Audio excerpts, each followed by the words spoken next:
And therefore, St. Paul further says, and this family is built on the foundation of apostles, with Christ Jesus himself as the cornerstone.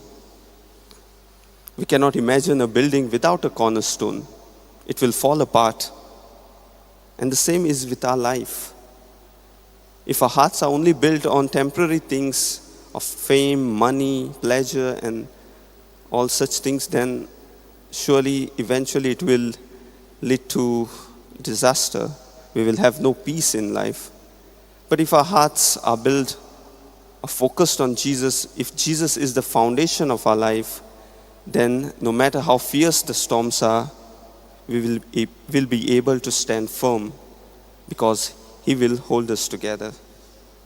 Therefore, Christ must be the stone that keeps our faith, that keeps our families, that keeps our life strong. That's the message for us in today's first reading. The gospel gives us beautiful image of how Jesus himself built that foundation.